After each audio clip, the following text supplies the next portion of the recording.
In previous class, we have studied about the brainstem general concepts. In the brainstem, we have studied about the cranial nerve attachments, what are the parts above and below in the brainstem as a midbrain. Next is pons, then the medulla oblongata, and behind there is a cerebellum, right? In anteriorly, the cranial nerves are going to attach. Above the brainstem there is a cerebrum, and below there is a spinal cord. So before going to this brainstem in detail in the cross section, first we need to understand about how the brainstem internal structure components are arranged. Okay, so without having that comprehensive knowledge, it is very difficult to understand the deep concept of a brainstem.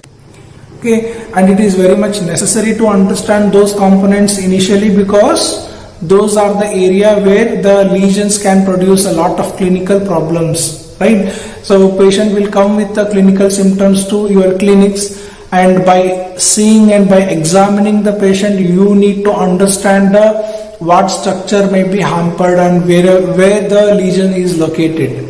Okay, to guess that one, we need to have the at least starting with the to assess the clinical problems, and we need to know the detailed anatomical and physiological concept of the CNS. In regarding to that, in brainstem study is very much necessary, because this is a one area of the CNS where lot of cranial nerves are involved, and many more some of the centers present in the brainstem, and they contain lot of tracts inside the brainstem. To understand that will make the brainstem as a somewhat important structure.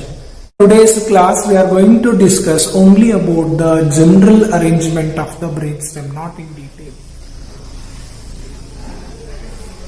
These are not any ears of the Mickey Mouse. It is a cerebrum. Then there is a okay, we will complete this one as a brainstem later. This is a spinal cord, right? The cerebrum, midbrain, the whole brainstem components, and the spinal cord, right? So in this component we have three sections: midbrain, pons, and medulla oblongata. Okay, if we take the cross section of this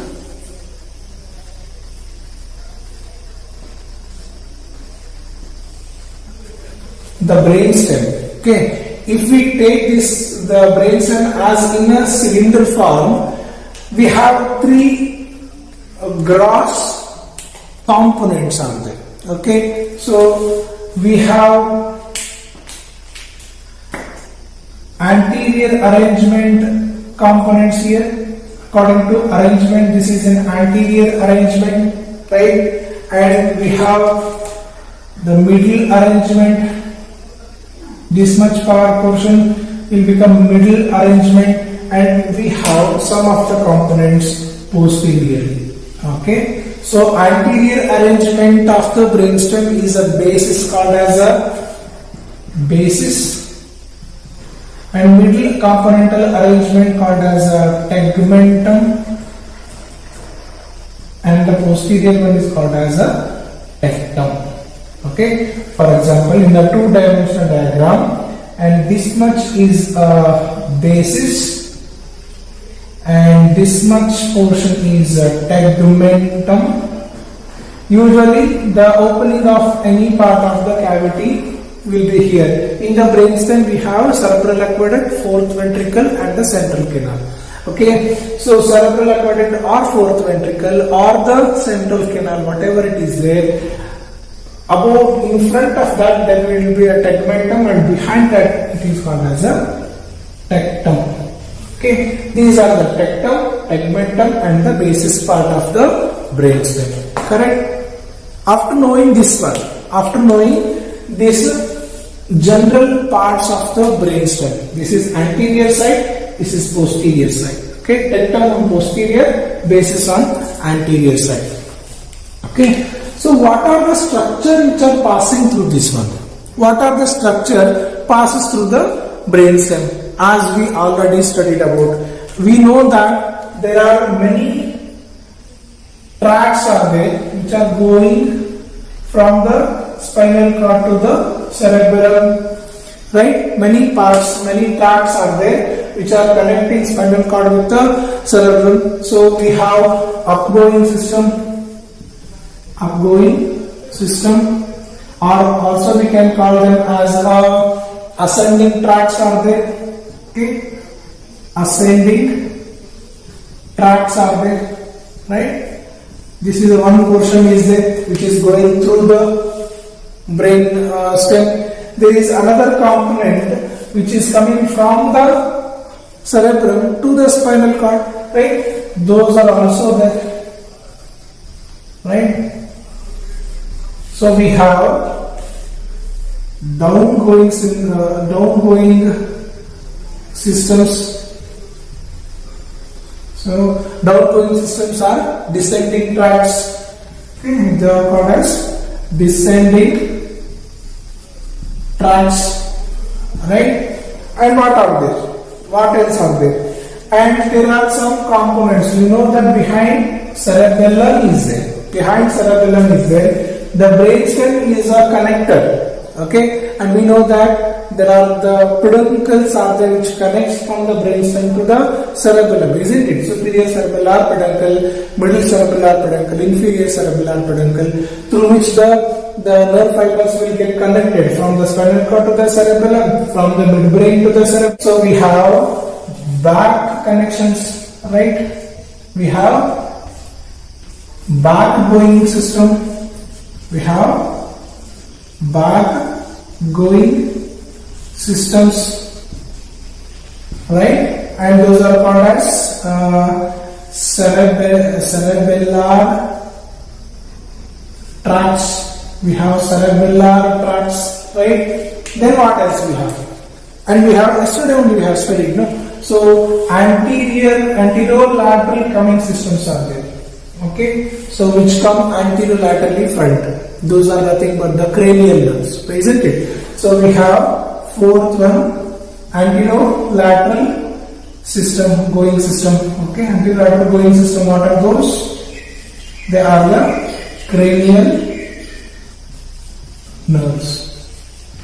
So totally in brainstem we have major components like upgoing system, that is ascending tracts, descending tracts, the back-going system about the cerebellar peduncular tracts, and the anterior going system as a cranial nerve parts.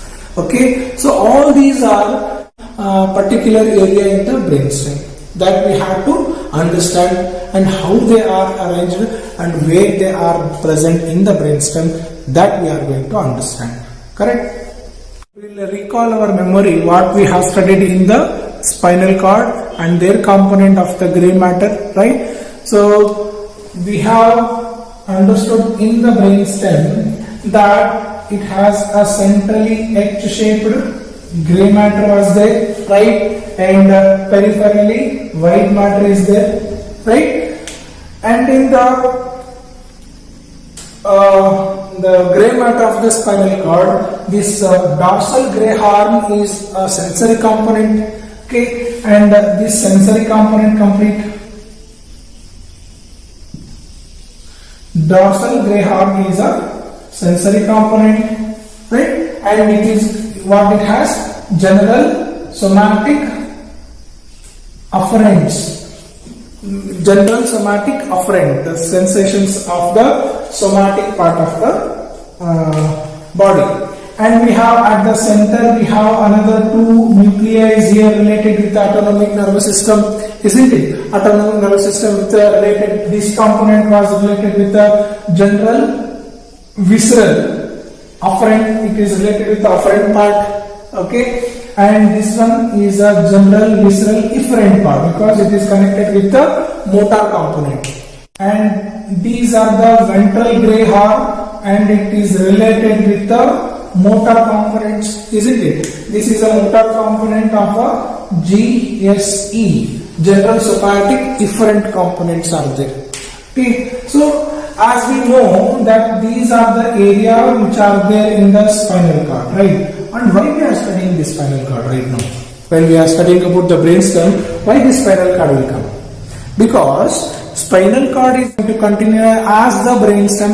So major portion, whatever it is there in the spinal cord, those only present in the brainstem with some extra areas in the brainstem that we will study later. First, when already we know the general arrangement of the spinal cord, why can't we study this one as a continuation in the brainstem?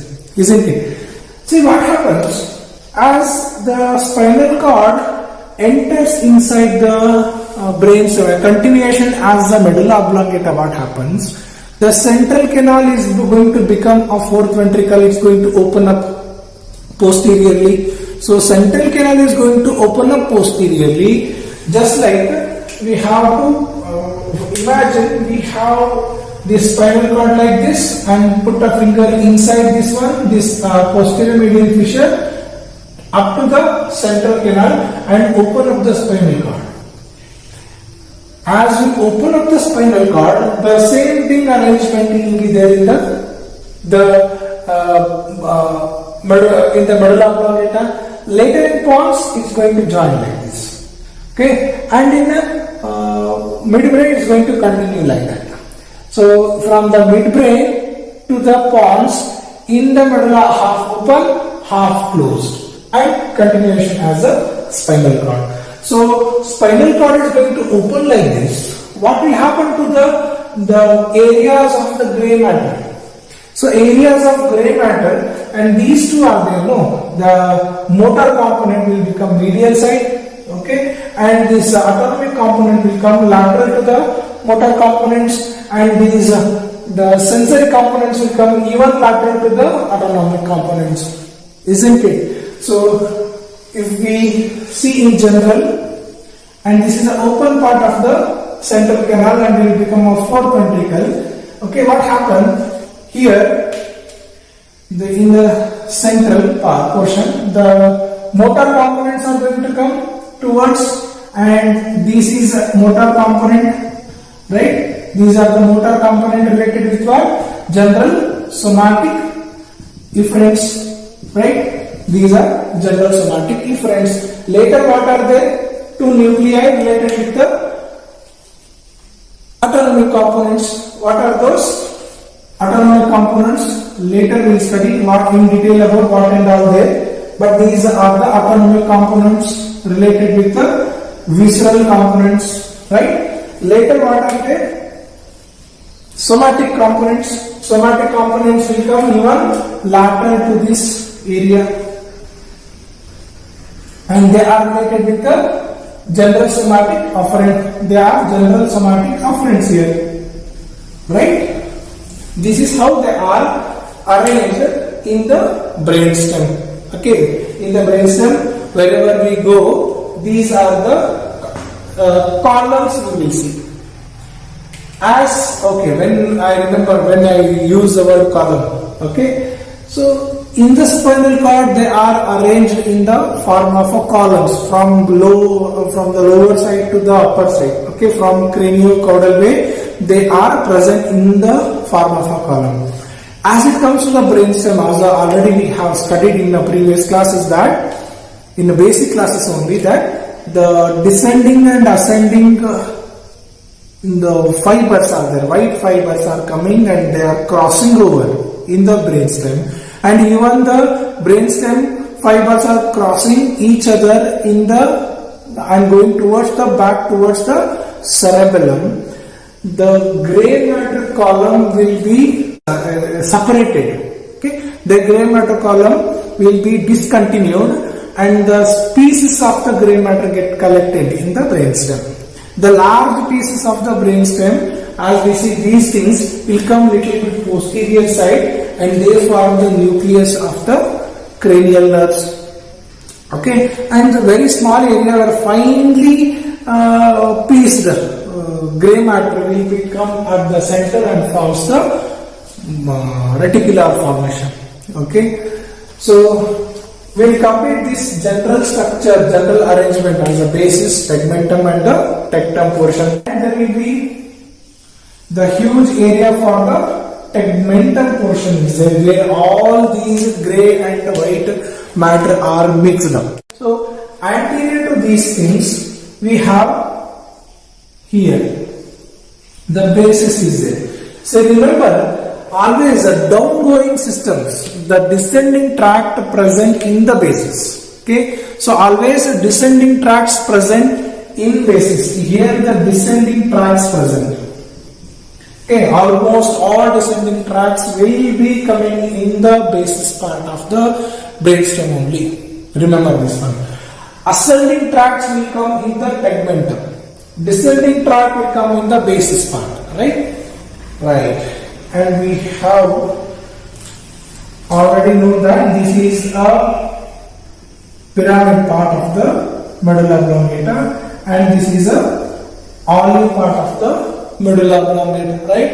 And these are the inferior cerebellar peduncles, where they are going, the back going fibers to the cerebellum here. Okay, this is the inferior cerebellar peduncles, and this is the tegmentum, right? As we know that in the tegmentum, the ascending tracts present, usually where they are present? They are usually present, one is on the lateral side, another one on the medial side, like this. Okay, so we have ascending tracts, upgoing tracts, okay, in the lateral and medial compartments of the tegmentum. Okay, lateral and medial compartments of the tegmentum. Right, and what else we have? What else I have? Not only these things, even each and every part of the brainstem has their own, because brainstem is not only a part of a tract, it is also a part of a decision making nucleus are there. Okay, they are also having some decision making nucleus. For example, in the medulla oblongata we have inferior olivary nucleus which are there here. Okay, one I will show here. Okay, so inferior olivary nucleus which present here, they are placed on this area. Okay, lateral to this most anterior lateral side, they present their own component of nuclei. Okay, medulla has inferior olivary nucleus, pons are pontine nucleus, and in the midbrain we have substantia nigra and the red nucleus. They have some centers. They have some centers for certain decision making capacities are there. Okay, and those are placed in the anterolateral aspect of the brainstem. So what we understood here, the components of the gray matter of spinal cord are going to rearrange in the brainstem in this fashion. Medially motor components. After that there are the autonomic components. Then later we have sensory components, and in middle we have in the medial side and the anterolateral side of this tegmentum part we have ascending tracts, and in basis we have descending tracts, and on the anterolateral area on all the brainstem we have their own nuclei. Okay, and we have on back side, this is the backbone system, the fibers which are connecting to the medulla, the cerebellum are present here, and in the rest of these parts what we have, the arrangement of this area is nothing but having the reticular formation. Okay, these are the area for the general arrangement of brainstem is there. On this basis, in tomorrow, if whatever we study about the cross section of the medulla oblongata, or cross section of pons, or cross section of midbrain, you will see in the different shape but arrangement in these areas only. Okay, so this is what the basic idea which is required for understanding of the future study of brain.